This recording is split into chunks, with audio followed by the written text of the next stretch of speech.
of his team want to engage.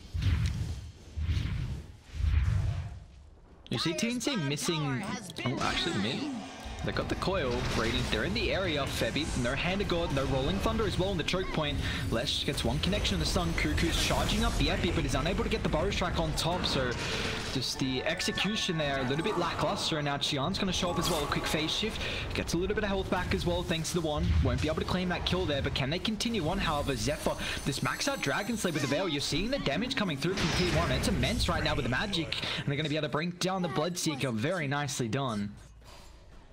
The movements are good. Sure, and maybe Tim's, you know, getting that stun as well. So you see how awkward it is for them to be able to start. And actually, Tim's is swashbuckling up aggressively on the high ground there. It's gonna end up falling and pays the price as now Cuckoo charging up the ulti. They get the coil combined up with this Hand of Gods, can give him a little bit of health back, and now even the anti-mage showing up as well. They're able to keep Armel alive, and they're gonna try and look to turn. They haven't dealt with the Tombstone just yet. Nicely done from Carl, getting out a Waning Rift on top of 3, but he could be in trouble, and they still have this Mana Void as well. He's got a decent amount of mana to be able to utilize, so it's not gonna bring him down from 4 to 0, but Qian is gonna be able to blink forward and claim that kill. Double for the anti-mage showing up early, whereas we see still this Arc Warden continuing to farm, so a good fight there from TNC as they're going to try and look to transition this in. And that aggressive blink forward was a bit surprising, to be honest. You know, the Leshrac had just TP'd out, I think. Armel, got to be careful. He's going to be able to find Wyman on this Tombstone. Still in the high gun, they're going to come over. Cuckoo with the Epi, finds a kill on top of the Bloodseeker. Tim's going to try and run forward, and they got a little bit too late, unfortunately. Armel's still dishing out an immense amount of damage, but it looks like Carl's going to try and clean up with the blink forward. It's going to be all back up in a couple of seconds. No stun coming through at the moment, but it looks like TNC looking to full retreat out of this. Where's the fall control though? Zephyr's going to find it with the LSA. Febby just has to TP out. Tim's unfortunately unable to get the swashbuckle out thanks to the silence. So nicely done from T1. They kind of punish that over-aggressive double back there from TNC. The past 10 minutes here where they found so many important pickoffs to really enable them to push down objectives. We see that Chen's going to end up falling as well. Carl just blinking so aggressively. He doesn't give a damn right now. He's got the Dagon picked up, and they're going to try and look to end this as they're inside the base. Jackie trying to deal with the last full set of racks. And I mean, anti-mage, it's time. You got to do something. This is your defense coming through. What can you provide? Armel straight on top of them. Pops the beat. Gabbi is going to find the stun. It connects on top of the Arc Ward, and that's a perfect target. They're able to bring him down, but now with the coil, they're going to try and look to turn. Jackie with the damage. Epi's coming through as well. They drop the Hand of God, but is the same enough? It looks like the anti-mage just doesn't have the damage along with the Leshrac. Tim's a little bit too late with the Rolling Thunder. And they call it quits as T1 will take game 1. Incredibly well played from them.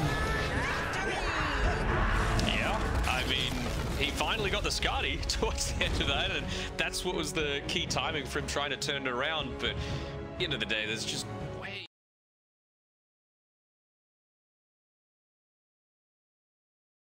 Febby got down though. He's going to end up falling here, and see they're continuing to try and look to pressure Qian as well. They're going to have a Chaos Bolt up in a couple of seconds here. Zeus has still got that ultimate, so they're trying to man-fight on the Spectre, but it looks like the Thunder God's Wrath and gets the kills. So Spectre will find a little bit of experience before he dies, but that's... you see the rough laning stage that he's having at the moment. He's 1-2, he's only got 17 last hits. Really nice for him. Dire looking to pressure though. Carl's got 4 points up in the Edict. TNC, they don't want to allow this to happen though. He's level 8 as well, so the damage really starting to skyrocket here for the Zeus, and now with the slow just allows them to constantly chase him down. Armel needs one more Arc Lightning to claim it, and now he's going to look for more blood as well with Cuckoo trying to get in top of the river, but it looks like the Zeus right now is just dishing out the deeps. They even get the Haunt just for the vision. Qian's going to be able to claim that one, and they get the vision on top of Zephyr as well with the puck. Orb is unfortunately on cooldown. He can pop the one for the Waning Rift, but they're going to have the vision thanks to the dagger, and Armel will come over. Very nice tower defense from TNC as they find 3, and meanwhile across the map, Tim's just soaking up some experience, and top KP doing whatever he wants right now on the lane. Can literally be the difference with a second before you're able to get a decent Icarus dive off to a safer position. Man, that was so stupid with the pumpkin head. Jackie could be in trouble here. They're going to reveal the blink fall. They even drop the supernova as well. He's got the Thunder going to try and turn with the bash and the lightning bolt at the perfect timing to stop that one. And this is right by the bounty. Meanwhile, Tim's up top though. They're going to try and cut him off, Whitemon. Doesn't have any detection, unfortunately.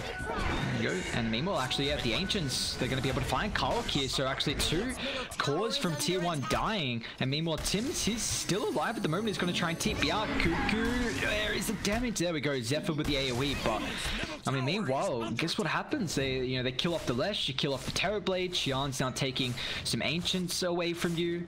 Very nicely done. And, probably just going to do the normal thing, opt into the 25 movement speed. So let's take the fight. Horn, KP, blink forward. They're going to be able to bring down Cuckoo. It's a decent tombstone, but look at the damage coming out. They haven't got on top of the Zeus, so Armel, just with all the magical, forcing them back. Whitemon's going to try and retreat away, but meanwhile, Puck still going to end up falling, and it looks like Whitemon's going to join him as well. 3 down from T1. Man, that ward from TNC on the high ground, you see just the Simon jump from the Slaughter and the Spectre there. Very nice fight. Back in. Here comes this speedy Slaughter. Do they want to jump him even walking up the high ground though? Gonna try and do so. Instantly with the Haunt as well. Straight on top of the Lesh track. He's able to keep his life thanks to Cuckoo. Now with the high ground Jackie, they're gonna try and look to turn. He's got the Metamorphosis as he's in Supernova away from the western side here. They're gonna be careful how far they push out of the base. Now with the cold drop, Zephyr finds 2. They still have the Aegis to be able to utilize here. Cuckoo's gonna be able to drag back 1. Armel doesn't have too much mana to be able to continue with the fight as well. KP is going to be able to bring down the back, but he's still got to be careful as well. As Jackie with the Metamorphosis trying to look to turn the Sunder. Xian needs the TP out. They got the damage coming out. Now with the dive away, Febby, can he retreat with the Sunray up in the high ground? It looks like he can, but they just punish this over-aggressive dive from TNC there. It's the thing. Cuckoo. Thinking about running up the high ground. Smoke's going to end up popping there. See, it looks like they're going to be able to control up the enemy's triangle camp at the moment. Roshan's going to be up in 10 seconds. Who gets the vision? They're going to blink forward. They found Karl. He's got the BKB, but it's not even going to come through in the meantime. And now TNC, they want to hunt for more with the Horn. It's going to provide the vision. Whitemon's stuck out on the river, but looks like off to the western side. Spectre, he wants the Terrorblade hunting through the tree line. Jackie, he doesn't have a TP as well for another 10 seconds here. So Xian, can he find the vision? Even KP wrapping over as well. They find the stun, but where's the rest of the team? Got to keep in mind, this Terrorblade, he's got this BKB, Metamorphosis, and the Sunder, but it looks like it's just going to be too difficult with the arrow finds a connection thanks to the bash. And Dire, they lose 3 and they don't find anything. I'd be pretty damn close to calling it if I was on T1's side right now. Like, it just seems like there's so few opportunities for them to come back into this game. Even before all of that, I think they had a 12% win probability, and when it updates, it's going to swing into the single digits. And now Spectre's most likely going to have this Aegis coming through for him. So 2 lives for him, he can play even more ballsy than before. Aegis, oh my god, he got the cheese. It was so close. I'm like, you're going to pick it up? But he was just baiting. He was just baiting. Wanted an extra kill. Knew he was going to have the quicker fingers once the puck blinked forward. But they're actually going to smoke up.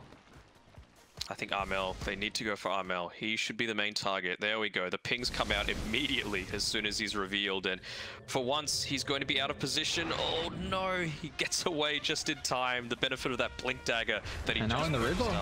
Well, they find the puck. And now with the Thunder Gods, they get extra vision as well. Whitemon revealed up. Jackie's in the area. Puck can buy back, but they don't have the outpost control. Xian on the high gun's going to try and deal with the Tombstone. So Rift will delay it.